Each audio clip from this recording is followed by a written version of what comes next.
হে তরুণিয়া নওজওয়ান জামাকেরা, হে আমার মুরব্বিরা, বাবারা শুনে রেখে দিন। আর আল্লাহর লিস্টে যখন আপনি পছন্দ হয়ে যাবেন, আল্লাহর লিস্টে যখন আপনি প্রিয় হয়ে যাবেন, আল্লাহ লিস্টে যদি আল্লাহ আপনাকে পছন্দ করে নেন, নিশ্চিত ভাবে আপনি গেনার সাকসেসফুল হয়ে যাবেন। আপনার ভয় না, চিন্তা না, আপনার আর কোনো ডর না। এই জন্য আমার আল্লাহ যাকে পছন্দ করেন, আমার আল্লাহ যাকে ভালোবাসেন, নিশ্চিত ভাবে ওই মানুষটাই হলো ভাগ্যবান। এই জন্য আল্লাহর কাছে যে প্রিয় হতে পেরেছে, সে মানুষটাই হলো ভাগ্যবান। এই জন্য হাদিস পাকের মধ্যে পাওয়া যায়, আমার আল্লাহ আমার নবী সুন্দর করে বললেন, যখন কোনো ব্যক্তিকে আমার আল্লাহ পছন্দ করে নেন, যখন কোনো ব্যক্তিকে আমার আল্লাহ ভালোবেসে নেন, যখন কোনো ব্যক্তিকে আমার আল্লাহ পছন্দ করেন, ওই সময় আমার আল্লাহ সহ্য করতে পারেন না, হযরত জিবরাইলকে ডাক দেন, ও জিবরাইল এসো এসো এসো। হযরত জিবরাইল যখন গিয়ে পৌঁছে যান, রাব্বি আল্লাহ বলেন, আমার আল্লাহ সেই সময় বলে, ও জিবরাইল, অমুক জায়গায়, অমুক গ্রামে, অমুক পাড়াতে অমুকের ছেলে অমুককে আমি আল্লাহ বড় ভালোবেসে নিয়েছি, আমি আল্লাহ ওই মানুষটাকে বড় পছন্দ করে নিয়েছি। ও জিবরাইল, তুমিও তাকে ভালোবাসো, পছন্দ করো।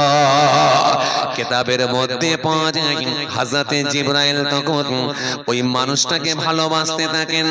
আমার আল্লাহ সেই সময় বলে, ও জিবরাইল, আর দেরি করো না, দেরি করো না, একটু আসমানে ঘোষণা দিয়ে দাও, অ্যালার্ট করে দাও, একটু ঘোষণা দিয়ে দাও, সংবাদটা পৌঁছে দাও, অমুক জায়গায়, অমুক গ্রামেতে, অমুক পাড়াতে অমুকের ছেলে অমুককে আমার আল্লাহ বড় ভালোবেসে নিয়েছে, আমি জিবরাইলও ভালোবেসে নিয়েছি। ও আকাশের ফেরেশতারা, তোমরা তাকে ভালোবাসো। জোরে বলতে পারেন না? একটু খুশি মনে হয় না? আল্লাহ বলছে আমি ভালোবাসি। আল্লাহ তাকে নিজে পছন্দ করে নেয়। আর আল্লাহ যখন পছন্দ করে নেয়, ফেরেশতা জিবরাইলও পছন্দ করেন, আকাশের ফেরেশতারা পছন্দ করেন।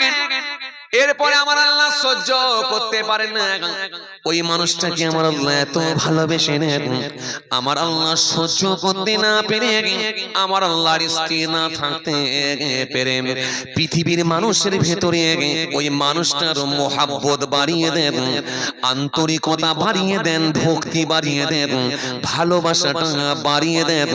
তখন আর মানুষ থাকতে পারে না, ওই মানুষটার কাছে চলে যায়, ওই মানুষটার কাছে গিয়ে মানুষের মহব্বতটা তার উপরে বেড়ে যায়। এই ভাইরাল গুলো ফেসবুকের মাধ্যমে হয় না, এই ভাইরাল গুলো ইউটিউবের মাধ্যমে নয়, এই ভাইরাল গুলো স্বয়ং আল্লাহ নিজেই করে দিয়ে থাকে। এজন্য বড় পীর আব্দুল কাদের জিলানী ফেসবুকের মাধ্যমে ভাইরাল হয় না, আল্লাহ তিনাকে ভাইরাল করে দিয়েছিলেন। খাজা গরিবে নওয়াজ ফেসবুকের মাধ্যমে, ইউটিউবের মাধ্যম দিয়ে ভাইরাল হয় না। ওয়াইস করুনি হুজুর ফেসবুকের মাধ্যমে, ইউটিউবের মাধ্যমে ভাইরাল হয় না।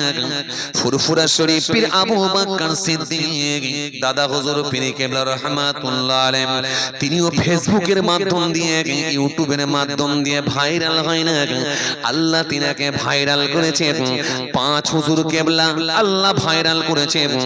বসিরহাট আল্লামা রুহুল আমিন রাহমাতুল্লাহ আলাইহি, এত বড় আল্লাহর মাহবুব বান্দা, ওলি বান্দা ছিলেন। রে, শুধু ভারত নয়, ভারতবর্ষের বাইরেও জিনার নামটা আল্লাহ পৌঁছে দিয়েছে, তিনাকেও কিন্তু ফেসবুকের মাধ্যম দিয়ে না হয়, ইউটিউবের মাধ্যম দিয়ে না হয়, লোকের মুখে মুখে মুখে মুখে মুখে মুখে প্রচারের মাধ্যমে অন্তরে মহাব্বত আল্লাহ বাড়িয়ে দিয়ে ওই মানুষটাকে আল্লাহ নিজেই ভাইরাল করে দিয়েছে।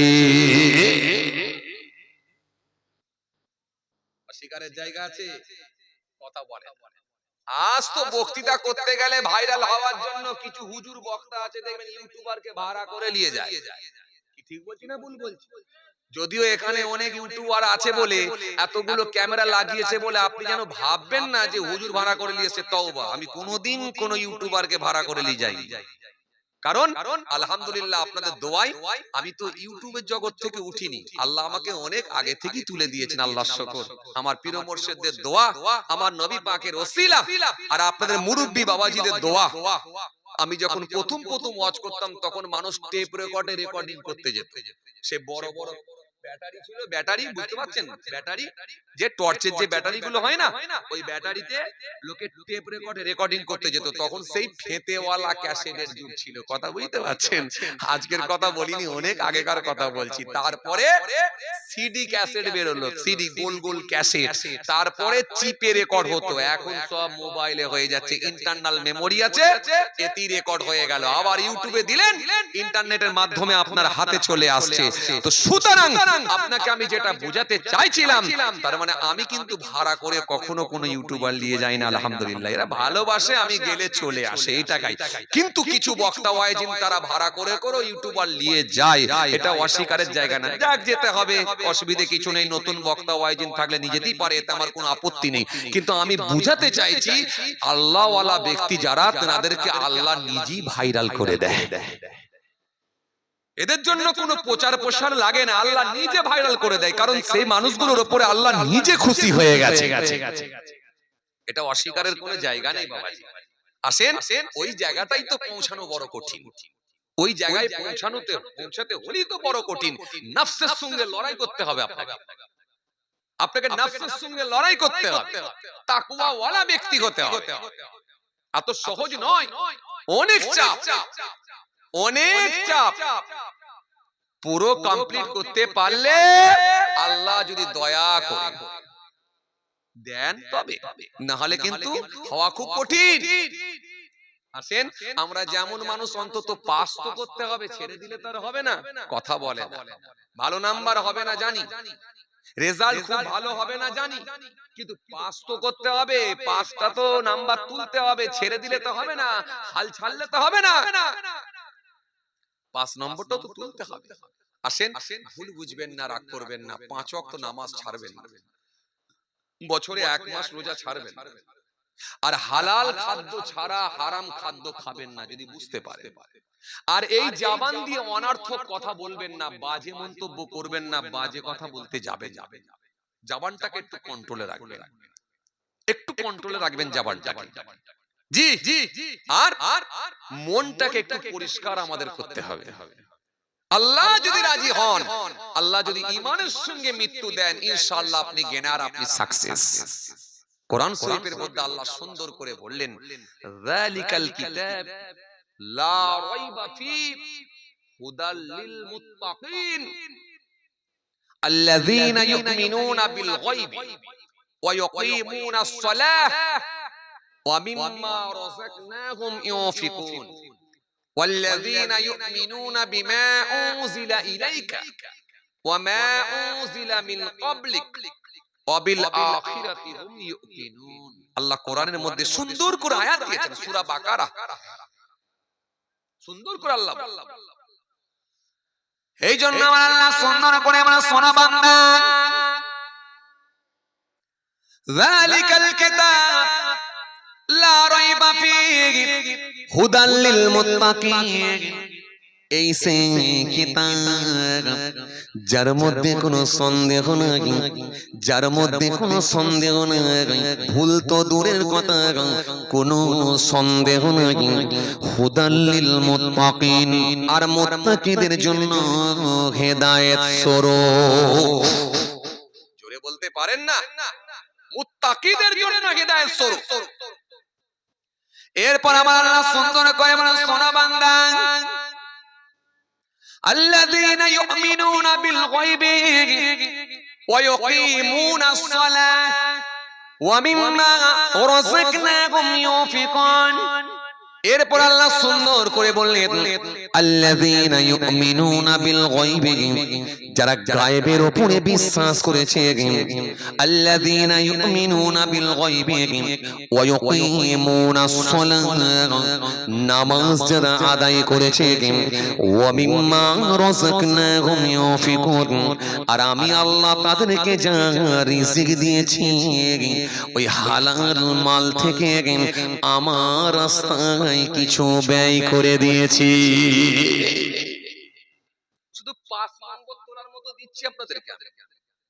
আমি যেখানে যাই শুধু 5 নম্বর তোলার মতো, শুধুমাত্র সাজেশন দেখে, শুধুমাত্র যেগুলো ভেরি ভেরি ইম্পর্টেন্ট ছাকা নম্বর এইগুলোই আপনাদেরকে দিচ্ছি। আমি খুব বেশি চাপের দিচ্ছি না।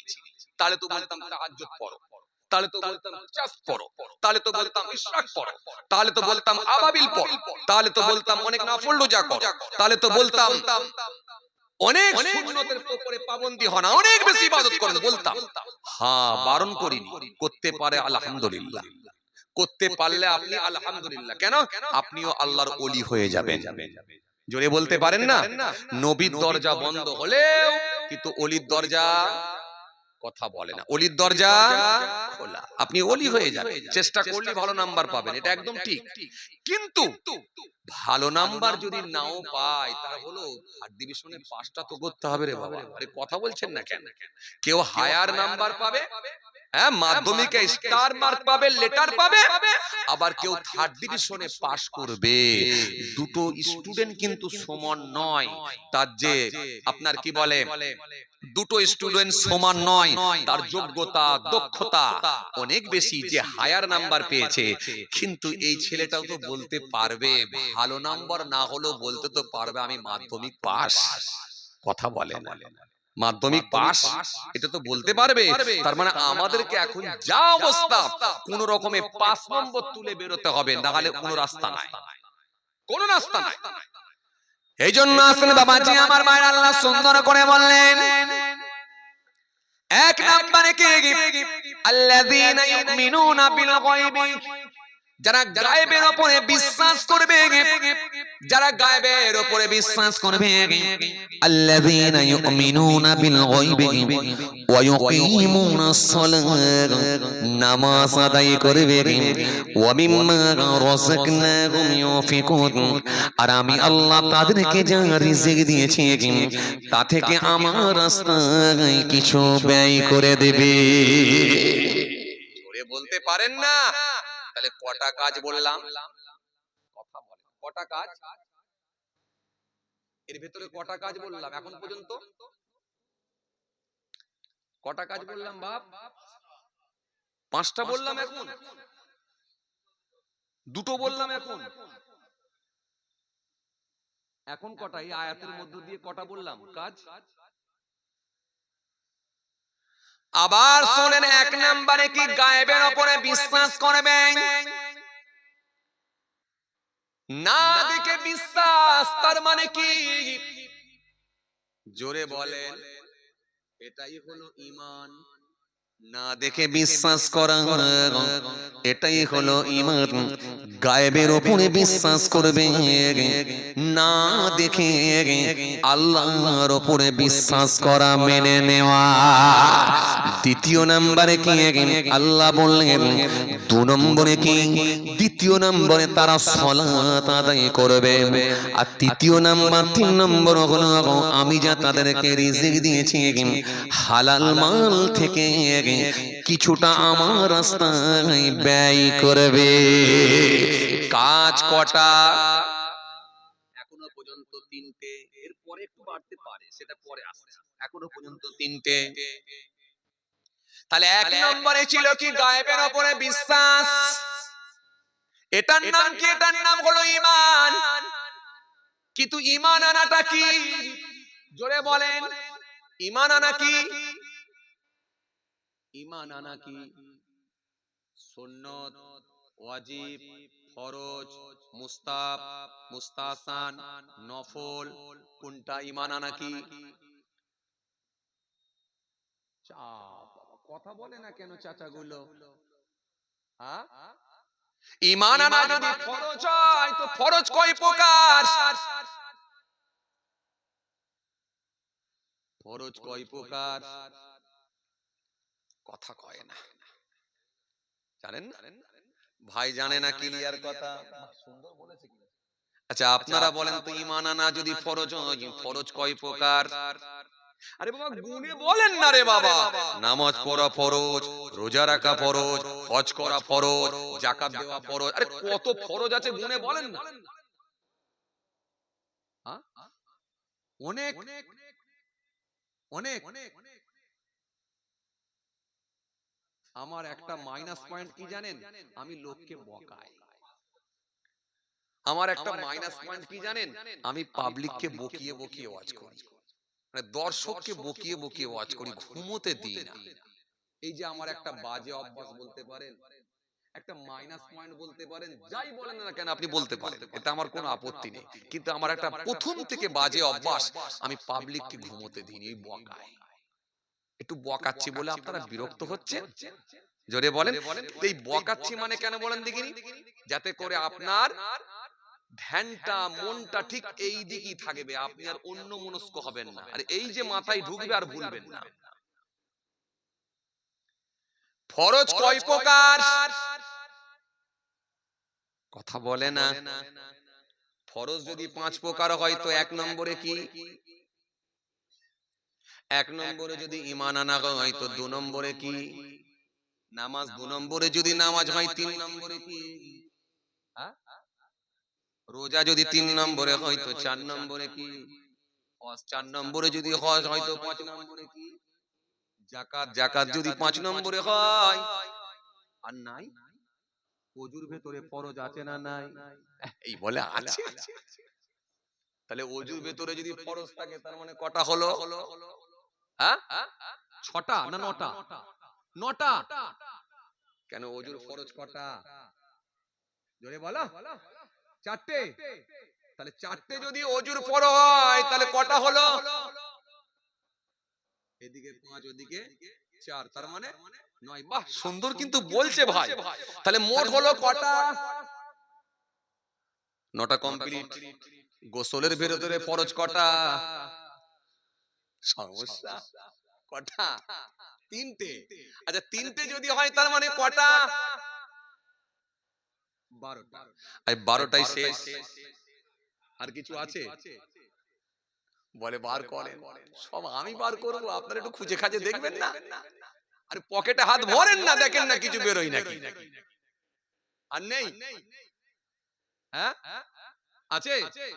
নামাজ পড়া বললেন ফরজ। আচ্ছা এবারে বলেন নামাজের ভিতরে কটা ফরজ? হ্যাঁ, 13টা। তাহলে 13টার আগে কটা বললেন? আরে কথা বলেনি কেন? কটা হলো? 12 আর 13 25। আচ্ছা 25টা যদি হয়, গোসল হয়েছে, তায়াম্মুমের ফরজ কটা? জীবনে তায়াম্মুম আপনারা করেছেন? চা বাবা কথা বলেনি কেন? জীবনে তায়াম্মুম করেছেন? কোনদিন করেননি? চাচারাও করেননি? এই শীতে তায়াম্মুম করছেন না?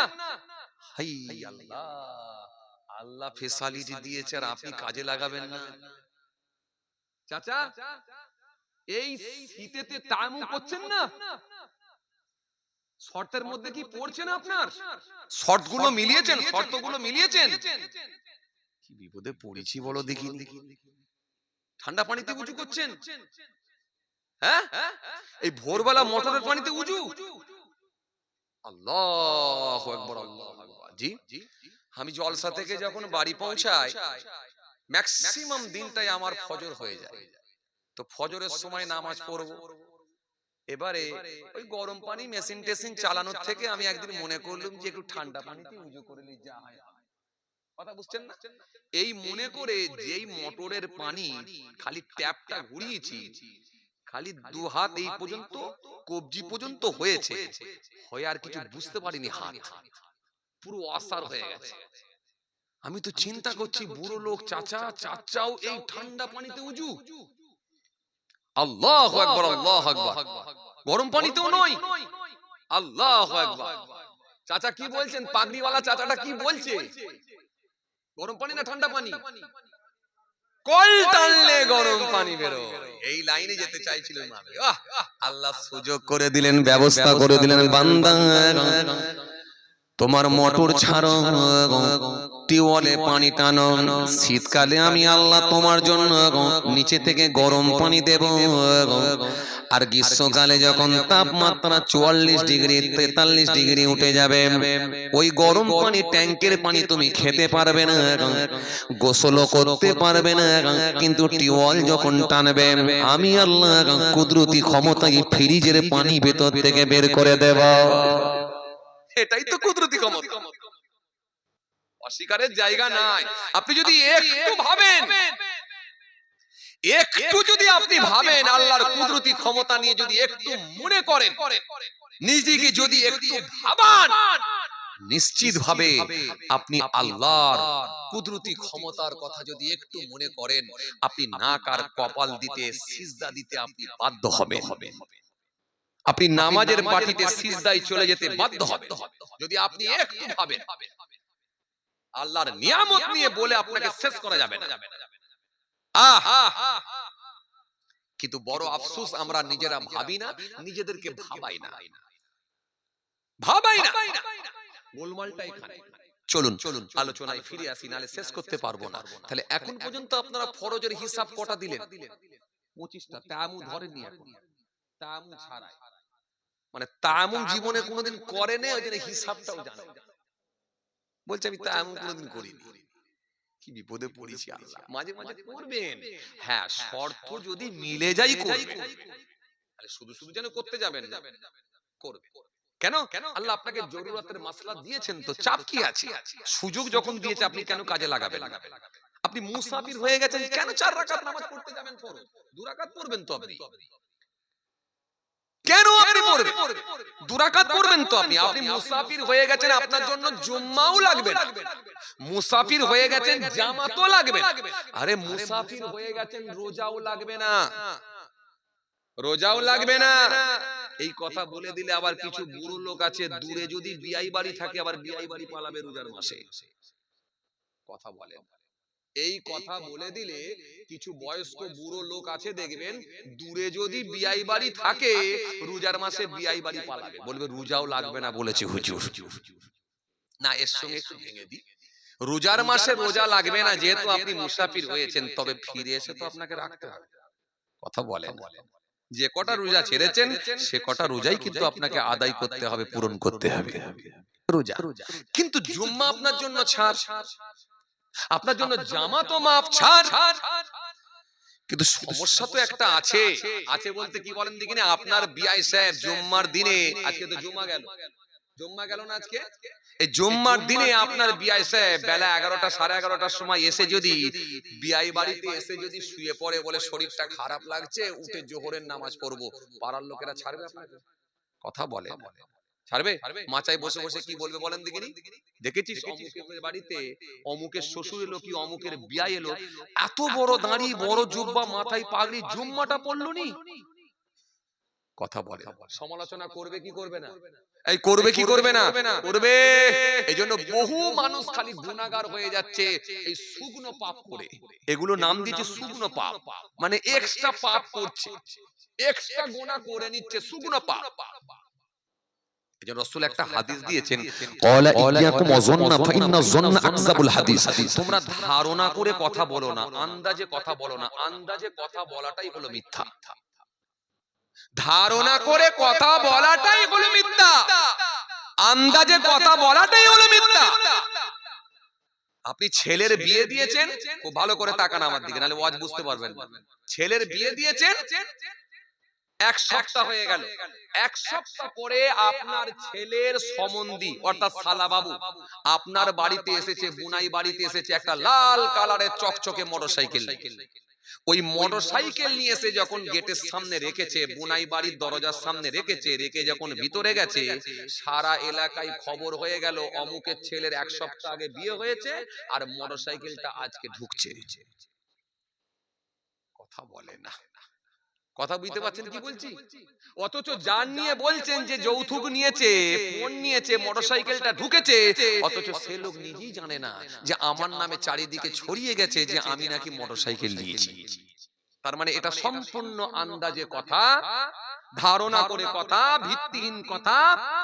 এই কথাটা বলতে নবী বললেন, মানা করলেন, বারণ করছি, বলো না আন্দাজে কথা বলাটাই হলো মিথ্যা। লম্বা হাদিস দিয়েছে, ওয়ালা তাসাব্বু ওয়ালা তাজাসসু ওয়ালা তাহাসাদু ওয়ালা তাদামারু ওয়ালা তাবাগাদু ওয়াকুনু ইবাদাল্লাহ ইখওয়ান। লম্বা হাদিস, অত ডিটেইলস আমি যাচ্ছি না। তার মানে আপনাকে আমি কি বললাম, আসল জায়গায় চলে আসেন, যেটা নিয়ে বলতে বলতে চলে এসেছিলাম। তাহলে আপনাকে কি বললাম, তাহলে আপনি জুম্মার দিনে বিয়ে বাড়ি গিয়ে যদি মনে করেন জোহরের নামাজ পড়ে নেব, হুজুর বলেছে জুম্মা লাগবে না, শরীরটাও ঠিকঠাক ভালো নয়, জোহরের নামাজটা পড়ে নেব, তাহলে এলাকার লোকেরা আপনার বিরুদ্ধে সমালোচনা শুরু করে দেবে, আপনাকে ছাড়বে না। কত ব্যাপার বুঝতে পারছেন? এই জন্য কিতাব পড়া মানুষ হতে হবে এবং আন্দাজে কথা বলা যাবে না। একান্ত যদি কেতাবি জ্ঞান না থাকে, অন্তত বাজে মন্তব্য করার আগে আপনাকে ক্লিয়ারলি জানতে হবে সেই সম্পর্কে, সেই প্রসঙ্গ নিয়ে জানতে হবে। না জেনে আপনি বাজে কমেন্ট করতে পারবেন না। কেন? শরীয়ত যখন আপনাকে ছাড় দিয়েছে আর আপনি বিরোধিতা করছেন, সমালোচনা করছেন, আপনি শুকনো গুনাহ করে আপনি আল্লাহর দরবারে গুনাহগার হয়ে যাচ্ছেন। চলেন, তাকান, খেয়াল করেন। তাহলে জুম্মা আপনার জন্য ছাড়, আর জামাতও আপনার জন্য ছাড়। 4 রাকাত ফরজটা আপনি 2 রাকাত পড়বেন, ওয়াজিব নামাজ থাকলে সেটা পড়বেন। যদি আপনি মনে করেন সুন্নতে মুআক্কাদা পড়বো, আলহামদুলিল্লাহ পড়তে পারেন, সুন্নতে গায়ের মুআক্কাদাও আপনার জন্য লাগবে না। তাহলে এইগুলো আপনার জন্য আল্লাহ ছাড় দিয়েছেন, আল্লাহ ছাড় দিয়েছেন, রুখসত দিয়েছেন, না ছাড় দিয়েছেন। কিন্তু বাবাজি আমার ভাইরা, আমি আপনাদের সামনে যে কথা বোঝাতে চাইছিলাম, তায়াম্মুমের প্রসঙ্গ নিয়ে বলতে বলতে চলে এলাম। তার মানে তায়াম্মুমটাও আল্লাহ আপনার জন্য ছাড় দিয়েছেন। ও বান্দা অসুস্থ, তুমি পানি ব্যবহার করতে পারছো না, ডক্টর তোমাকে বলেছে পানি ব্যবহার করা যাবে না, সে সময় তুমি তোমার রোগ বৃদ্ধি পাবে, তুমি তায়াম্মুম করো, তোমার জন্য আমি ছাড় দিয়েছি। তায়াম্মুমের ফরজ হলো 3টা। তায়াম্মুমের ফরজ হলো 3টা। তাহলে আগের হিসাব কটা ছিল? 25 আর 3 28। আর ফরজ বার করব? কথা বলে না। আর বার করব? তাহলে কটা হলো বুঝতে পারছেন? 28টা। আচ্ছা, আমি আপনাদের সামনে কি বুঝাতে চেয়েছিলাম বলেন দেখিনি? ঈমান নিয়ে বলছিলাম, তাই তো নাকি? একটা ছোট্ট আয়াত পড়েছিলাম। কি পড়েছিলাম বলেন, আপনাদের মুখস্থ আছে বলেন। আল্লাযীনা ইউমিনুনা বিল গায়ব ওয়া ইউকিমুনাস সালাহ ওয়া মিম্মা রাযাকনাহুম ইউনফিকুন। তাই তো নাকি? হ্যাঁ, এই ছোট্ট আয়াত পড়েছিলাম। এই আয়াত পড়ে আপনাকে আমি যেটা বুঝাতে চেয়েছিলাম, যেটা গায়েবের উপরে বিশ্বাস, বলতে গিয়ে বলেছিলাম ঈমান আনাটা কি, আপনি বলেছিলেন ফরজ। এবারে বলেছিলাম ফরজ কয় প্রকার, মনে আছে আপনাদের? দেখেন, একদম কিন্তু মূল জায়গায় চলে এলাম। আমি কিন্তু ওয়াজ ছেড়ে যাওয়ার লোক নয়, যেখানে ছাড়বো সেখানেই আসবো, এটা আমার সিস্টেম। আসেন, খেয়াল করেন। তাহলে আপনাকে বলেছিলাম ফরজ কয় প্রকার, আপনি কিছু ফরজ বার করেছিলেন আর আমি কিছু আপনাকে ধরিয়ে দিলাম, দিয়ে গড়ে মোটামুটি একটা হিসাব করে 28টা পেয়ে গেলাম, তাই তো নাকি? এর থেকে বাড়ানো যাবে? আরো যাবে? কেন বলেন দেখিনি? হজ করতে গেলে তার ভেতরে কিছু ফরজ আছে, ওইখানে গিয়ে ফরজ, হজ করা যেমন ফরজ, আবার ওখানে গিয়েও কিছু ফরজ কাজ আছে। উমরা করতে গেলেও ফরজ আছে, জানেন তো নাকি? উমরার ফরজ কটা জানেন না? উমরার ফরজ হলো 2টো। ওয়াজিব কটা? ওয়াজিব হলো 2টো। যদি আমি এইভাবে আপনাকে আরো কিছু ধরাই, আরো কিছু ফরজ বেরোবে। চলেন আলোচনাটা আবার সেই জায়গায় নিয়ে আসি, নাহলে বুঝাতে পারবো না। খেয়াল করেন, ঘুমিয়ে পড়েননি তো আপনারা? কথা বলে না। চাচা ঘুমিয়ে পড়লেন নাকি? যাক, মাশাআল্লাহ। তাকান, খেয়াল করেন। কেন ঘুমালে চলবে না বাবা? আসেন, খেয়াল করেন। চলেন। এ বাবাজি আমার ভাইরা, শুনে এখানে আমি আপনাদের যে কথা বলতে বলতে চলে এলাম। তাহলে আল্লাহ প্রথমে কি বললেন? আল্লাযীনা ইউমিনুনা বিল গায়বি, যারা গায়েবের উপরে বিশ্বাস করবে আর আমি আল্লাহ বলছি 5 ওয়াক্ত নামাজ আদায় করবে, আর 3 নম্বরে হলো আমি তাদেরকে যা রিজিক দিয়েছি তা থেকে আমার রাস্তায় ব্যয় করবে, এটা হলো মুত্তাকিদের আলামত। তাহলে 1 নম্বরে কি গায়েবের উপরে বিশ্বাস করবে, না দেখে বিশ্বাস। এই কথা বলতে গিয়ে আপনাকে আমি বলেছিলাম ঈমান আনা কি, আপনি বলেন ঈমান আনা ফরজ। ফরজ মোট 4 প্রকার, ফরজ মোট 4 প্রকার। এর ভেতরে একটা হলো ফরজে আইন, আর একটা হলো ফরজে কিফায়া, আর একটা হলো ফরজে দাঈব, আর একটা হলো ফরজে জান্নি। মোট ফরজ হলো 4 প্রকার। এবারে আপনাকে মেলাতে হবে ফরজে আইন কোনগুলো, ফরজে কিফায়া কোনগুলো, ফরজে দাঈব কোনগুলো, ফরজে জান্নি কোনগুলো। এবার আপনাকে মেলাতে হবে কোনটা কোন ফরজে পড়লো, মেলাতে হবে। কিছু বুঝতে পারছেন? তার ভেতরে একটা ফরজ আপনাকে আমি বলছিলাম যেটা ঈমান, যেটা সর্ব সময়ের জন্য ফরজ, এটাই হলো ফরজে দাঈব, যেটা সর্ব সময়ের জন্য ফরজ। তার মানে জোরে বলো, হ্যাঁ, তার মানে সর্ব সময়ের জন্য ফরজ।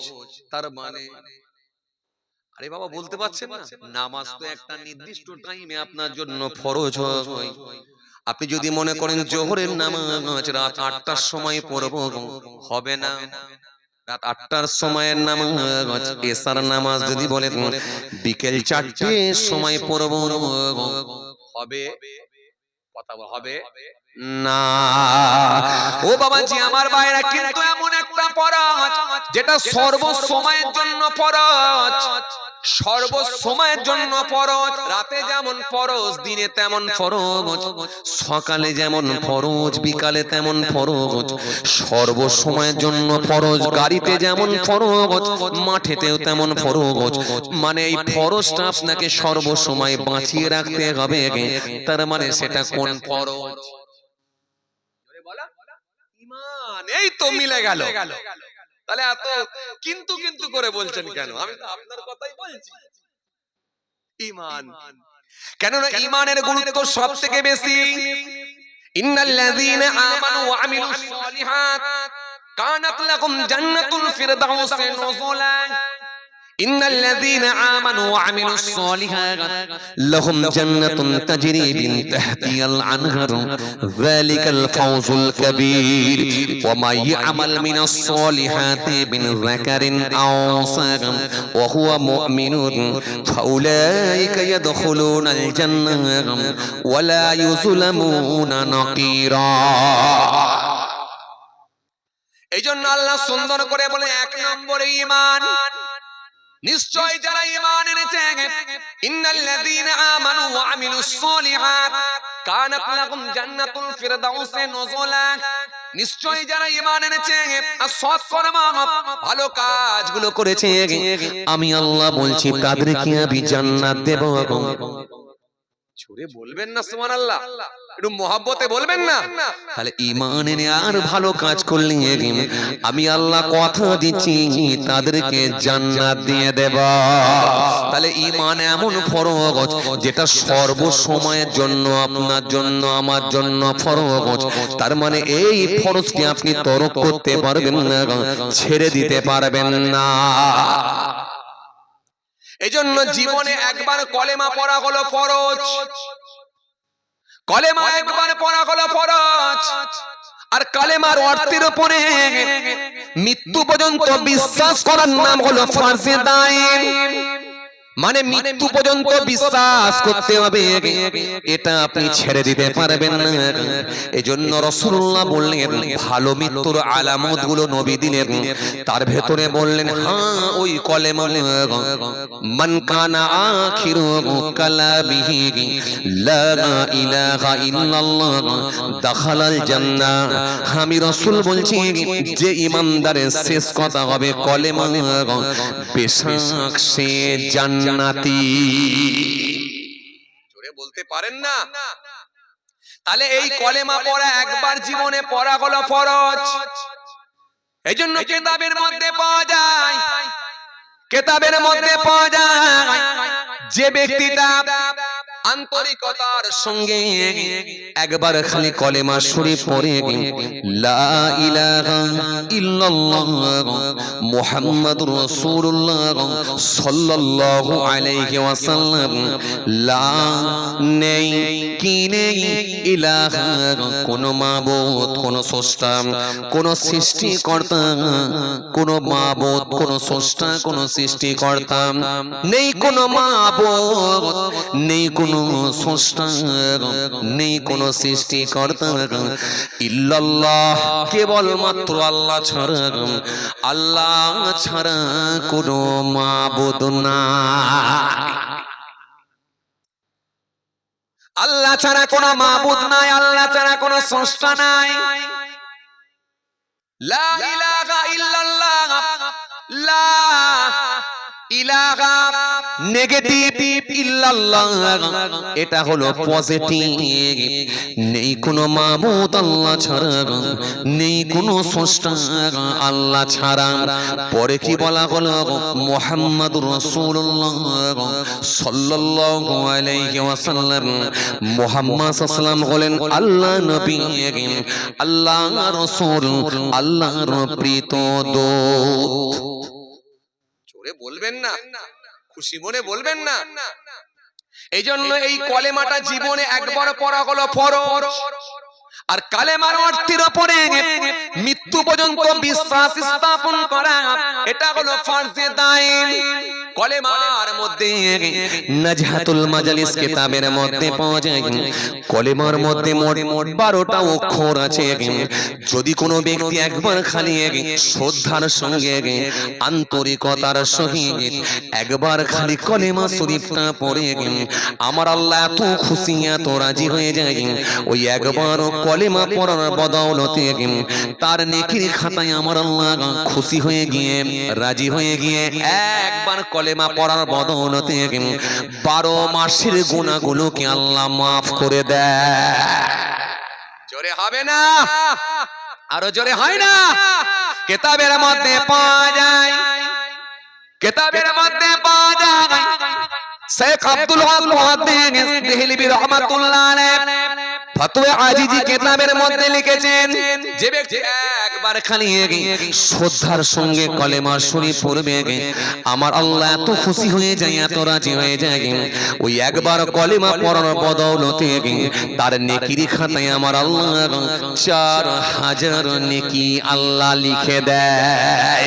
শুধু তাই নয়, 4000 গুনাহকে আল্লাহ মাইনাস করে দেয়। 4000 গুনাহ মাইনাস একবার কলেমা পড়ে। আর নবী বলতে মান কানা আখিরু কালামিহি লা ইলাহা ইল্লাল্লাহ দাখালাল জান্নাহ। যে ইমানদারের শেষ কথা হবে কলেমা, আমি রাসূল বলছি দাখালাল জান্নাহ, তার ঠিকানা আল্লাহর জান্নাত হয়ে যাবে। জোরে বলতে পারেন না? একবার কলেমার সঙ্গে মৃত্যু হলেই আল্লাহর কুদরতি ক্ষমতায় নবী বলে দিয়ে যাচ্ছে তার ঠিকানাটা জান্নাত হয়ে যাবে। এজন্য কিছু মানুষ আছে দেখবেন এলাকায় যখন মৌর্ষ ব্যক্তি যখন কেউ হয়ে যায়, মৃত্যু কোলে ঢলে যায়, মৃত্যু মুখে পতিত হয়, এমন কিছু বয়স্ক মানুষ আছে দেখবেন তাকে জোর করে কলেমা শরীফ পড়াবার চেষ্টা করে। আছে না নাই? কোন যুবক নামাজি ছেলেরাও যায় কি যায় না? যে বলছে ও চাচা, ও চাচা বলো লা ইলাহা ইল্লাল্লাহ মুহাম্মাদুর রাসূলুল্লাহ সাল্লাল্লাহু আলাইহি ওয়াসাল্লাম পড়ো চাচা। আমি বলছি জোর করে পড়াবেন না, জোর করে কোনো জিনিসটা হয় না। জোর করে কোন জিনিসটা চেপে চুপে ধরিয়ে হয় না, যেটা হয় প্র্যাকটিসে হয়, ভালোবেসে হয়, আন্তরিকতার সঙ্গে হয়। কথা বলছেন না কেন? জোর করে হয় না কেন? ওই চাচাটা যদি কলমা পড়ায় অভ্যস্ত না হয়, গালাগালি দিয়ে অভ্যস্ত হয়, কি করবে তখন? মৃত্যুর যন্ত্রণাটা কি আপনি মনে করছেন ছেলে খেলা নাকি? এই যন্ত্রণা কেউ ভোগ করতে পারেনি, এই যন্ত্রণা কেউ ভোগ করেনি। এই যন্ত্রণা হলো সাংঘাতিক কষ্ট। কেমন কষ্ট? শেরে খোদা আলী রাদিয়াল্লাহু তাআলা আনহু বলছেন, হ্যাঁ আমি আলী বলে যাচ্ছি যে আলীর সম্পর্কে আমার নবী বলেছিলেন, আনা মাদিনাতুল ইলম ওয়া আলিয়ুন বাবুহা, আমি হলাম বিদ্যার শহর, আমি হলাম ইলমের শহর, সেই শহরের দরজা হলো আমার আলী। জোরে হবে না, মহব্বতে হয় না।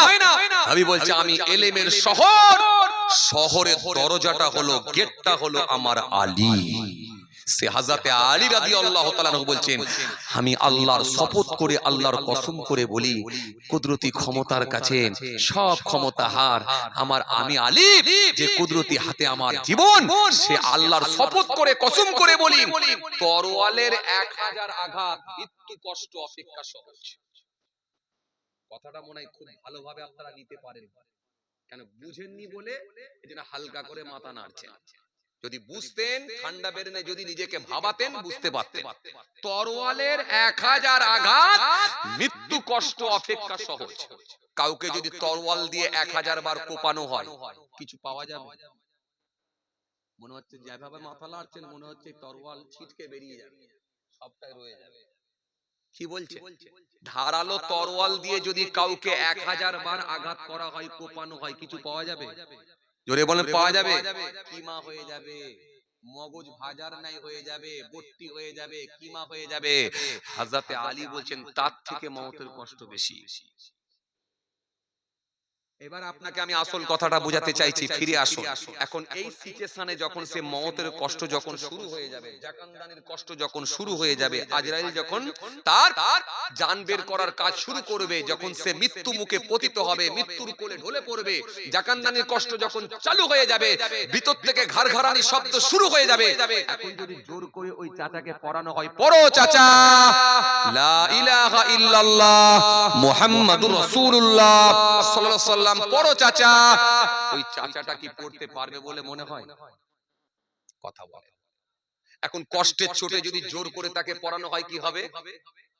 ওই চাচা যদি সারা জীবন আল্লাহ না করেন গালাগালি দেওয়ায় অভ্যস্ত হয়, মুখ দিয়ে একটা বেরিয়ে যেতে পারে, তুই বাবু আমাকে ডিস্টার্ব করিস না। কথা বলে। হ্যাঁ, 102 যখন জ্বর উঠে যাবে, যদি বলা হয় সন্দেশ খাও চাচা, কি বলবে? কথা বলে না তো। আমার কথা মনে হয় বুঝতে পারেননি আপনারা, বুঝতে পারছেন? 102 আড়াই কি 3 যদি জ্বর উঠে যায়, তাকে যে যদি বলা হয় চাচা একটু সন্দেশ খান, কি বলবে? শুধু খাবো না বলবে? রেগে লাল হয়ে যাবে না? একটু পানি খেতে পারিনি, তুই আমাকে সন্দেশ খাওয়াতে এসেছিস, যখন সুস্থ ছিল তখন কোথায় ছিলিস? 103 জ্বর উঠে গেছে, এখন সন্দেশ খাওয়াতে এসেছিস, তার মানে সে যন্ত্রণায় কাতর। আর এই সময় তাকে দিলে আর ভালো জিনিস তো ভালো লাগবে না।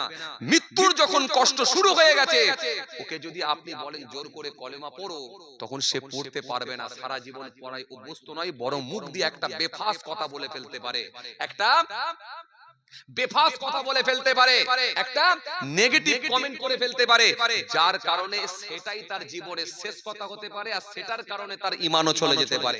এই জন্য তাকে জোর করে কলেমা পড়ানো সঠিক নয়, জোর করে কলেমা পড়ানো ঠিক নয়।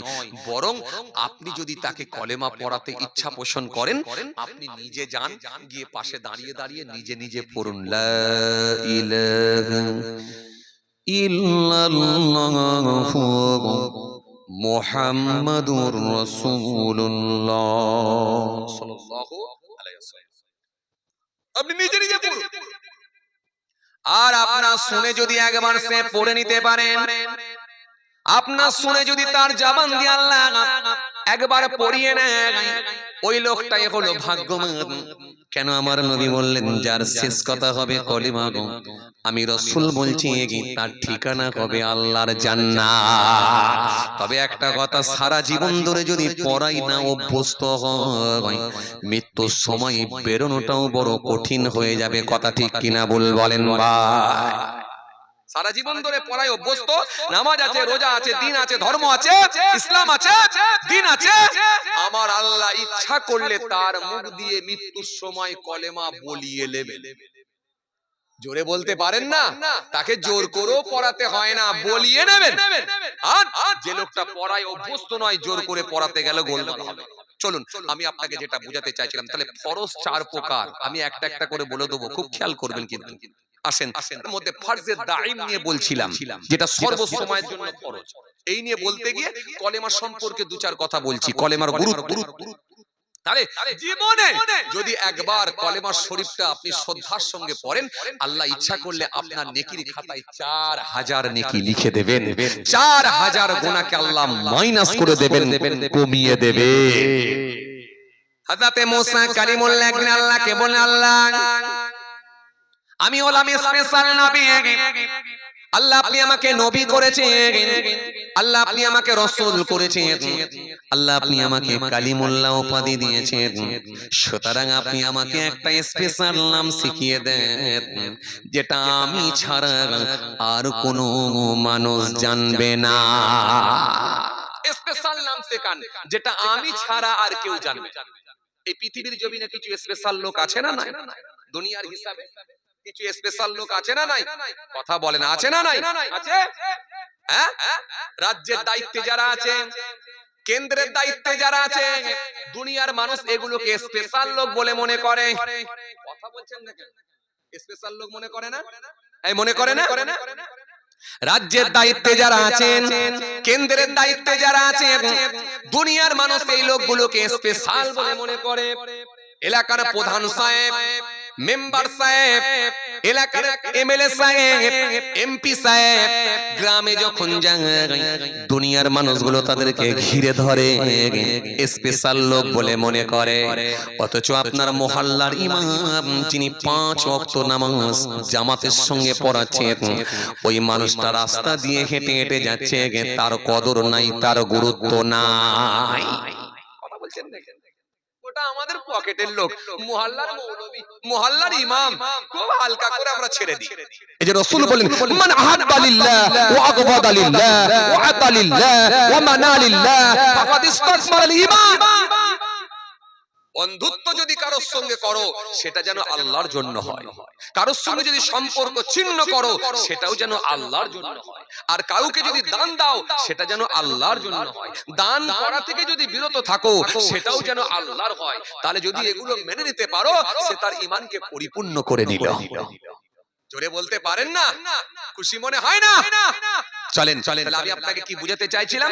মুসা কালিমুল্লাহ বলেন, আল্লাহ স্পেশাল নাম আমাকে শেখান।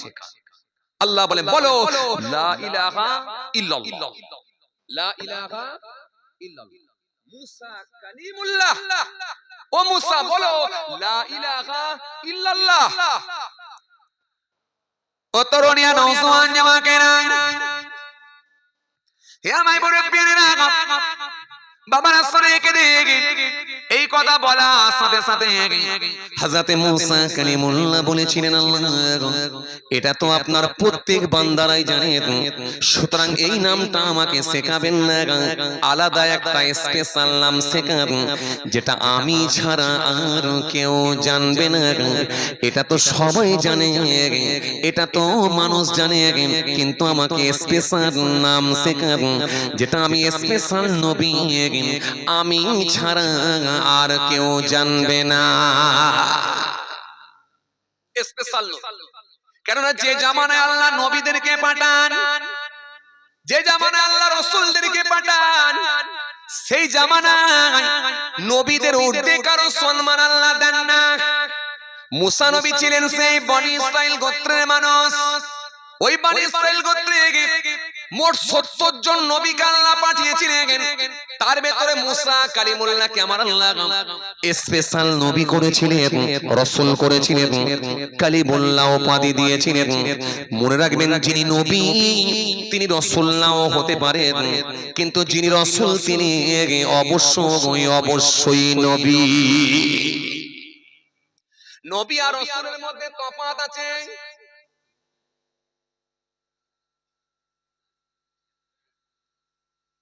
ও আল্লাহ, যাক, আর আলোচনা বাড়াবো না, ছেড়ে দিলাম।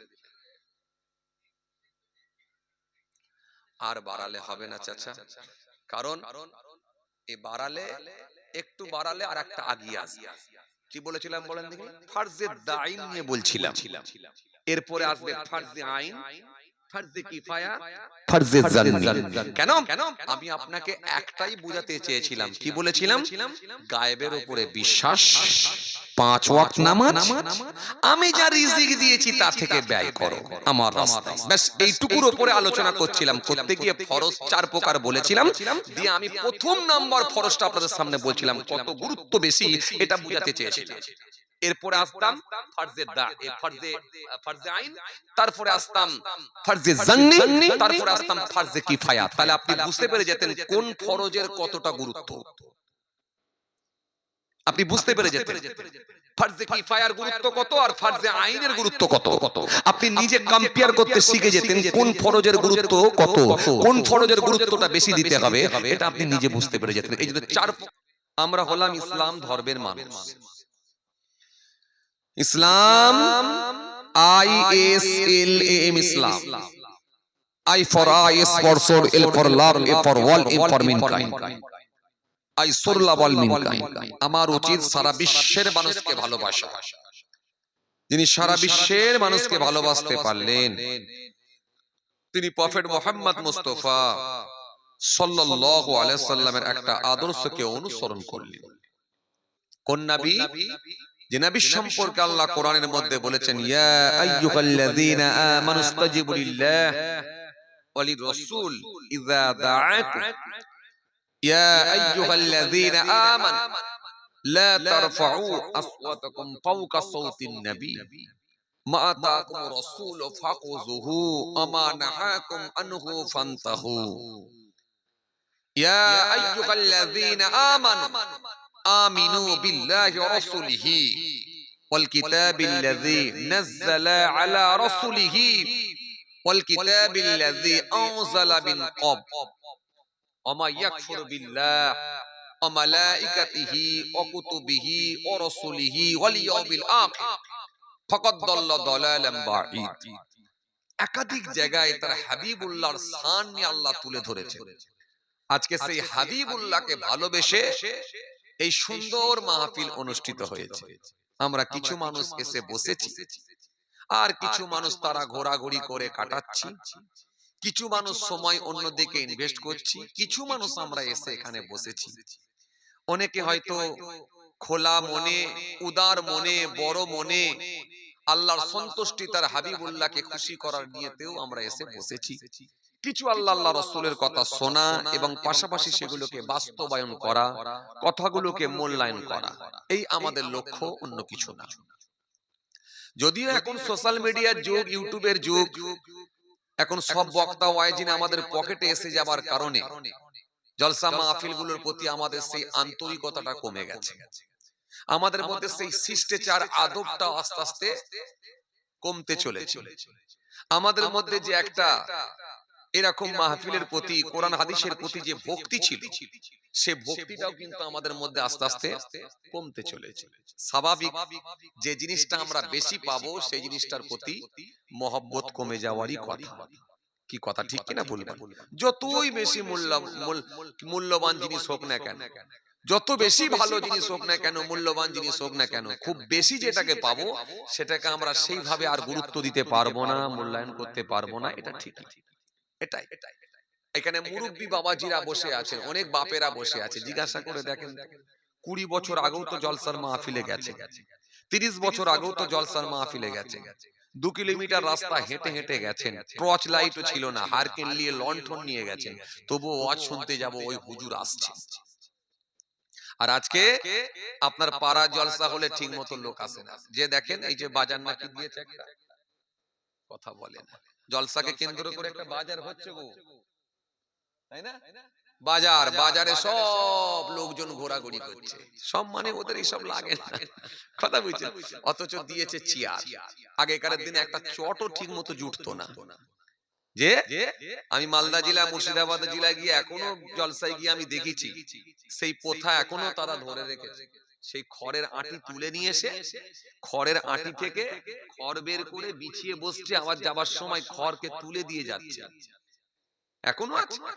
আগেকার দিনে ঠিক মতো একটা চট পর্যন্ত জুটতো না, এখন চেয়ার দেওয়া হয়েছে, চা খাওয়ানো হচ্ছে, যথেষ্ট মাহফিলের সৌন্দর্য বেড়ে গেছে। লাইটিং থেকে শুরু করে প্যান্ডেল থেকে শুরু করে গুছানো মাহফিল, তাতেও মানুষজন যেতে চাইছে না। খালি একটাই কথা বলছে, সব আমার জানা আছে, সব আমার কমপ্লিট, আর কি করতে যাব। যদিও আসে একটু চা টা খেয়ে ঘোরাঘুরি করে একটু মার্কেটে ঘুরে গাড়ে, কোন কোন হুজুর আছে বক্তা আছে একটু ওয়েটের সঙ্গে ইস্তেহারটা পরে নিয়ে চলে গেল, কথা বলেন, সব কমপ্লিট। কি ওয়াজ করবেন ভাই? এখন শোনার লোক কমে যাচ্ছে, এবারে বলার লোক বেড়ে যাচ্ছে। খালি স্টেজে উঠতে পারে না, কিছু ভুলভ্রান্তি হয়ে যেতে পারে, গোলমাল হতে পারে, সোশ্যাল মিডিয়ার যুগ, এজন্য স্টেজে উঠে না বললেও কিন্তু চায়ের দোকানে ওরা মিস দেয় না, কথা বলে না, গরুর হাটে ওরা মিস দেয় না। ওদের লেকচারের সামনে ভালো ভালো কেতাবি আলেমরা পর্যন্ত দাঁড়াতে পারবে না, এমন ওদের মুখের স্পিড, ওদের স্প্লিং, আরে বাপ রে বাপ, যে মুখের যা ওদের তোর, যা গতি, ওদের যা স্পিচ, কথা বলার যা ধরন, যা স্পিচ, উনি সর্বনাশ, মুখের সামনে দাঁড়ানো যায় না। চায়ের দোকানে এক একটা লোক এমন কথা বলে, আপনি কি দেখেছেন? এগুলো মেলাবে না আমার কথা। যাই হোক, মানুষের ভেতরে আদব কায়দা, শিষ্টাচার, আন্তরিকতা, ভালোবাসা সব যেন মরিচা পড়ে যাচ্ছে, সব যেন বিনষ্ট হতে চলেছে। আমি সোশ্যাল মিডিয়ায় দেখছিলাম এক লোক, তিনি ফেসবুকে এসে বাইট দিচ্ছেন, জিজ্ঞাসা করছে মিডিয়া আপনাকে হিয়ারিং এ কেন ডেকেছে? বলছে আমার 4টে ছেলে, কিন্তু নোটিশ আমার কাছে এসেছে 6টা ছেলে বলে, তো আর 2টো ছেলে কোথায় গেল খুঁজতে বেরিয়েছি আমি। কথা বুঝতে পারছেন না? যে অথচ আপনি খুব ভালো করে যদি খবর নিয়ে দেখেন, যে লোকগুলো আপনাকে এসআইআর করে নাগরিকত্বহীন করে দিতে চলেছে, আপনি যদি খুব ভালো করে খোঁজ খবর নেন, ওই লোকগুলোই আসলে, ওদের কোনো কাগজপত্র নেই, ওরা সব বাংলাদেশি লোক, ম্যাক্সিমাম লোক বাংলাদেশি। তার মানে নকল মালের ওপরে লেখা আছে নকল হইতে সাবধান, ওরা হয়ে গেল আসল, আর যারা অরিজিনাল তারা হয়ে গেল নকল। মেলা না? আমি কেন বলতে যাব? আপনি বলেন না, বড় নেতা বলছে তো যে আমার মাও বাংলাদেশ থেকে এসেছে, বলছে তো বড় নেতা, এ তো সোশ্যাল মিডিয়ায় দেখে বলছি আমি। বড় নেতাকে দেখছি তো, তিনি মেয়ে জামাইকে নিয়ে বাংলাদেশে বসে আছে, সেই ছবি এখন ইন্ডিয়ায় চলছে, কথা বলে, তিনি এখন আবার ইন্ডিয়ার বড় নেতা। এ তো বড় নেতাদের ছবি দেখছি তো আমরা। এরকম যদি দেখেন একাধিক নেতা মন্ত্রী সব অবৈধ, এরা হয়ে গেল বৈধ, আর যারা বৈধ তাদেরকে অবৈধ বানাবার চক্রান্ত চলছে। তার মানে কত কঠিন সময়ের মধ্য দিয়ে আমরা, কত কঠিন সময়ের মধ্য দিয়ে আমরা কাটাচ্ছি, জীবনযাপন করছি, একবার ভাবেন। আসেন, ভুল বুঝবেন না, রাগ করবেন না, একমাত্র আমি দেখে নিয়েছি, রব স্রষ্টা সৃষ্টিকর্তার যদি সাহায্য আসে তবেই বাঁচার লাইন আছে, না হলে নেই। আপনার কাগজপত্র থাকলেও বাদ দিয়ে দেবে যদি তারা মনে করে একমাত্র আল্লাহর সাহায্য ছাড়া আর দ্বিতীয় কোন রাস্তা না। এজন্য আল্লাহ কোরআনের মধ্যে বলেছেন, লা তাহিনু ওয়া লা তাহজানু ওয়া আনতুমুল আ'লাউনা ইন কুনতুম মুমিনিন। খবরদার তোমরা ঘাবড়াবে না, চিন্তিত হয়ো না, ভেঙে পড়ো না, তোমরাই বিজয়ী হবে। শর্ত একটা, ইন কুনতুম মুমিনিন, যদি তোমরা মুমিন হয়ে যাও। জোরে বলতে পারেন না, একটু মন খুলে হয় না? যদি তোমরা মুমিন হও, তোমাদের কোনো তোমাদের কোনো চিন্তা নাই, কোনো টেনশন নাই, তোমরাই বিজয়ী হবে। আবার অন্য জায়গায় আল্লাহ বলে, ফাজকুরুনি আযকুরকুম, বান্দা আমাকে স্মরণ কর, ডাক, আমি আল্লাহ কথা দিচ্ছি আমিও তোদের স্মরণ করব। আবার অন্য জায়গায় আল্লাহ বলছেন, ওয়াস্তাঈনু বিস-সাবরি ওয়াস-সালাহ, বান্দা তোমরা ধৈর্য, সবর, ওয়াস-সালাহ, নামাজের মাধ্যমে আমার দরবারে দোয়া চাও, আমি আল্লাহ কথা দিচ্ছি তোমাদের দরখাস্ত কবুল করে নেব। মাল্লাহুল মাওলা ফালাহুল কুল, বান্দা যখন আল্লাহর হয়ে যাবে, আমি আল্লাহ কথা দিচ্ছি তার হয়ে যাব। যে বান্দা আল্লাহর হয়ে যায়, কুল মাখলুকাত তার গোলাম হয়ে যায়।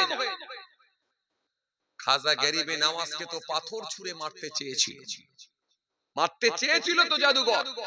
খাজা গরিবে নওয়াজ তো আঙ্গুলের ইশারা দিয়ে বলেছিলেন, এই পাথর যদি আল্লাহর নির্দেশে যদি পড়ে তাহলে আমার কোনো আপত্তি নাই, আর যদি কোনো মানুষে আমাকে মারার জন্য ফেলে, এ পাথর যেখানে আছিস ওখানে ওইভাবেই রয়ে যা।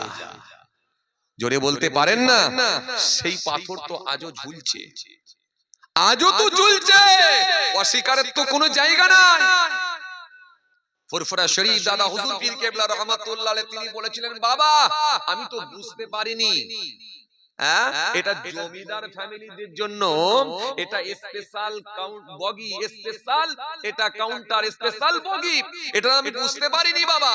আমি পরের স্টেশনে গিয়ে এই রুমটা কামরাটা চেঞ্জ করে দেবো, বগিটা চেঞ্জ করে পাশের বগিতে গিয়ে উঠবো। সেজবাবু বলেছিল, না গুলি করবো। তুমি কেন উঠেছো জানোনি কেন, জিজ্ঞাসা করোনি কেন? দাদা হুজুর কেবলা বলে, একান্ত যদি গুলি করতে হয় আমার মালিকের সঙ্গে একটু কথা বলি, আল্লাহ গুলি তো আমাকে করে দেবে, তুমি কি চাও আমি আবু বকর চলে যাই? যদি তুমি আমার দ্বারাই কিছুদিন আরো দিনের খেদমত করিয়ে নিতে চাও তাহলে রক্ষা করার মালিক তুমি। গুলি করছে সেজে বাবু, দাদা হুজুর দাঁড়িয়ে আছেন, গুলি লাগে না, ওই গুলি জানালা দিয়ে চলে যায়। ট্রেনের বগির মধ্যে কামরার ভেতর থেকে, বগির ভেতর থেকে জানালা দিয়ে গুলি করা হয়, গুলি চলে যায়, দাদা হুজুর দাঁড়িয়ে রয়ে যায়, শরীরে লাগে না। মহব্বতে বলতে পারেন না? বড় পীর আব্দুল কাদের জিলানী রাহমাতুল্লাহ আলাইহি, বাগদাদের মানুষগুলো হুজুরকে অ্যারেস্ট করবে, হুজুরের উপর নির্যাতন চলবে। বড় পীর সাহেব বললেন, হে পানি পানি পানি জমাট হয়ে যাও, আমি আবু বকর, আমি বড় পীর, আমি এই পানির উপর দিয়ে একটু হেঁটে হেঁটে যেতে চাই। বাগদাদের মানুষগুলো দেখলেন 7 দিন নিখোঁজ, বড় পীরকে পাওয়া যাচ্ছে না। বড় পীর সাহেব পানির উপর দিয়ে হেঁটে হেঁটে চলে যাচ্ছেন। বড় পীর, যে বড় পীর ঘোষণা দিচ্ছেন, मैंने 1 साल না খায়া না পিয়া না সোয়া, আমি 1 বছর খাই না, পান করি না, ঘুমাই না। मैंने 40 साल ऐसा की वजू से सुबह की नमाज पढ़ा, আমি 40 বছর এশার ওযুতে ফজরের নামাজ পড়েছি। और 15 साल सारी रात एक पांव पर खड़ा होकर सुबह तक वर्शिप खत्म करता रहा। 15 বছর এক পায়ের উপরে দাঁড়িয়ে অপর পা তুলে নিয়ে আবার এক পায়ের উপরে দাঁড়িয়ে অপর পা তুলে নিয়ে এইভাবে আমি আল্লাহর কোরআন শরীফ খতম করেছি। এটাই তো বড় পীর, এটাই তো বড় পীর। এই জায়গায় পৌঁছানোটা খুব টাফ ব্যাপার বাবাজি। শুধু দাড়ি রেখে জুব্বা পরে মাথায় টুপি দিয়ে কিন্তু এই জায়গায় তেনারা পৌঁছান না। আলা ওয়াহিয়াল কলব, এই গোশতের টুকরাটাকে পরিষ্কার করেছিলেন, স্বচ্ছ বানিয়ে ফেলেছিলেন। আর এই গোশতের টুকরা যার খারাপ হবে, নবী বলছে গোটা বডি তার খারাপ। গোশতের টুকরা যার ভালো, গোটা বডি তার ভালো। সাহাবায়ে কেরামেরা বলেন, কোন গোশতের টুকরা? আলা ওয়াহিয়াল কলব, সেটাই হলো কলব, সেটাই হলো অন্তর। এই অন্তরগুলো তাদের ভালো ছিল। লেবাস, পোশাক, জুব্বা হয়তো খুব একটা ভালো ছিল না, রাস্তাঘাট খুব একটা ভালো ছিল না, বাড়ি ঘরদর খুব একটা ভালো ছিল না, কিন্তু অন্তরটা ভালো ছিল। আর আজকের দিনে এই গোশতের টুকরোটা মানুষের খারাপ হয়ে গেছে, অন্তর ভিতরটা খারাপ। লেবাস, পোশাক, চেহারা, জুব্বা সব ভালো, রাস্তাঘাট ভালো, বাড়ি গাড়ি ভালো, মার্কেট ভালো, জমি ভালো, সব ভালো, খালি ভেতরে আলা ওয়াহিয়াল কলব, এই গোশতের টুকরোটা খালি খারাপ, মনটা খালি খারাপ, ভিতরটা খালি খারাপ। ওই একটা জিনিস খারাপ হয়ে যাওয়ার জন্য সব খারাপ হয়ে গেল। আর তৎকালীন সময় ওই মানুষগুলোর ভেতরে একটা জিনিস ভালো হওয়ার জন্য সব ভালো। কথা কিছু বুঝতে পারছেন? এই জন্যই তো আমার আল্লাহ দেখবেন না, ইন্নাল্লাহু লা ইয়ানজুরু ইলা সুআরিকুম ওয়া আমওয়ালিকুম ওয়ালাকিন ইয়ানজুরু ইলা কুলুবিকুম ওয়া আমালিকুম। ইন্নাল্লাহ, নিশ্চয় আল্লাহ তাআলা, লা ইয়ানজুরু, নাজারা থেকে ইয়ানজুরু মুজারে সিগা, লা ইয়ানজুরু দেখেন না, ইলা সুআরিকুম, সুরাত, চেহারা, ফেস, লুক, গেটআপ, এটা দেখেন না। ওয়া আমওয়ালিকুম, তাদের মালও আল্লাহ দেখেন না। কবিগে জমি, কটা গাড়ি, কটা বাড়ি, কটা কারখানা দেখেন না। ওয়ালাকিন ইয়ানজুরু ইলা কুলুবিকুম ওয়া আমালিকুম, দেখেন কেবলমাত্র মানুষের অন্তর আর কর্মটা দেখে নেয়। এই ভিতরটা যার ভালো হবে বাবাজি, নিশ্চিত ভাবে আল্লাহর কাছে ভালো। আর এই জায়গাটা যার খারাপ হয়ে গেল, সব শেষ, সব শেষ। আপনি অবাক হয়ে যাবেন, আপনাকে আমি নাম ধরে বলে দিতে পারি, কিন্তু বলবো না। সোশ্যাল মিডিয়া একটা কারণ, দ্বিতীয় কারণ এই কি বলে, পেছনে বলা নাম ধরা ঠিক নয়, বলবো না। আর দ্বিতীয় কারণ হলো সোশ্যাল মিডিয়া হচ্ছে, বলবো না। আপনি অবাক হয়ে যাবেন, এক বৃদ্ধ লোক এক নামাজি ছেলের কাছে টাকা রেখেছে, রেখে বলছে, বাবাজি আমি তো বৃদ্ধ লোক, আমার পাসবই টাসবই কিছু নেই বাপ, আমি একটু মক্কা শরীফে যাব, উমরায় যাব, আল্লাহর কাবা দেখতে যাব, মনটা বড় চেয়েছে। বেচারা কষ্ট করে জমিয়ে জমিয়ে 50,000 টাকা তার কাছে রেখেছে। এক নামাজি বড় জুব্বাওয়ালা ছেলে তার কাছে দিয়েছে 50,000 টাকা জমা। যার কাছে জমা দিয়েছে সে নিজে পাসপোর্ট ভিসা বানিয়ে সেখানে আর 10-20 হাজার টাকা লাগিয়ে ওই টাকা নিয়ে নিজে হজে চলে গেছে। কথাটা কিছু বুঝতে পারছেন? বৃদ্ধ লোকটা কাঁদছে আর মার্কেটে বলছে, চোখ দিয়ে পানি ঝরাচ্ছে, বলছে আমার টাকা নিয়ে ও চলে গেল, আমাকে যেতে দিলুনি আল্লাহ। এই মানুষ আবার নামাজি, দাড়িওয়ালা, কিচ্ছু নেই ভাই, কিচ্ছু নেই। আমার বয়স খুব বেশি না হলো, কিন্তু 17 বছর আমি এই ময়দানে আছি আপনাদের দোয়ায়, আলহামদুলিল্লাহ। 17 বছর কম বেশি জলসা করছি আপনাদের দোয়ায়। এই জন্য আমি দেখলাম এই অল্প বয়সে কত মানুষ নিয়ে ঘাটাঘাটি করলাম, আপনাদের দোয়ায় দেখছি পরিস্থিতি খুব ভয়ানক জায়গায়, খুব বাজে জায়গায় চলে গেছে। আপনাদের দোয়ায় শুধু বাংলা না, বাংলার বাইরে বিভিন্ন স্টেট, বিভিন্ন রাজ্যে আল্লাহ আমাকে নিয়ে গেছে। এই বয়সে কম বেশি প্রায় 19টা রাজ্যের কাছাকাছি আল্লাহ আমাকে প্রোগ্রাম করিয়েছে। আপনাদের বোম্বাই, দিল্লি, রাজস্থান, আপনার কি বলে ত্রিপুরা, আসাম, বেনারস, হায়দ্রাবাদ, আহমেদাবাদ, এইভাবে আল্লাহ কম বেশি অনেক রাজ্যে আমাকে নিয়ে গেছে। আমি তো বহু মানুষের সঙ্গে উঠা বসা করে দেখেছি, মিশে দেখেছি, পরিস্থিতি ভালো নয়। এখন যে লোকটা নিজেকে বেশি চালাক মনে করছে, পেঁচের লোক সেই লোকটা। আর যে লোকটা নিজেকে বেশি চালাক মনে করে, সেই পেঁচের লোকটাকে আল্লাহ বেশি কিন্তু মার দেবে, জেনে রাখবেন। যত সহজ সরল ভাবে জীবন যাপন করবে, সেই লোকটা খুব সহজেই আল্লাহর কাছে পাশ হয়ে যাবে। খুব কঠিন অবস্থা, কি বলছে? আসেন, ভুল বুঝবেন না, রাগ করবেন না। এই ভিতরটা ভালো করে যতটুকু পারেন আল্লাহর সন্তুষ্টির জন্য হোক, বাকি কিচ্ছু নেই, কিচ্ছু নেই। এমন লোক আছে দেখবেন 10টা টাকা দান দিতে চায় না, কুরবানিতে 52,000 টাকার গরু দিতে ভালোবাসে। কি বলছেন আপনি? 10টা টাকা দান দিতে চায় না। একটা এতিম বাচ্চা ঈদের দিনে চোখ দিয়ে পানি ঝরছে, চোখ দিয়ে পানি ঝরছে, বাপ নেই, একটা নতুন জামা দেয় না। 92,000 টাকা দিয়ে কুরবানিতে গরু দিয়ে সারা এলাকায় দেখিয়ে দেয়, আমার থেকে বড় কুরবানি দেওয়ার লোক আর হয় না। কি বলছেন আপনি? কি বলছেন? 50টা কাপড় যদি বিলি করে, তো 75টা ক্যামেরাম্যানকে ডেকে নিয়ে এসে করে। এই লোকের সংখ্যা আজকের দিনে বেশি। কি বলছেন আপনি?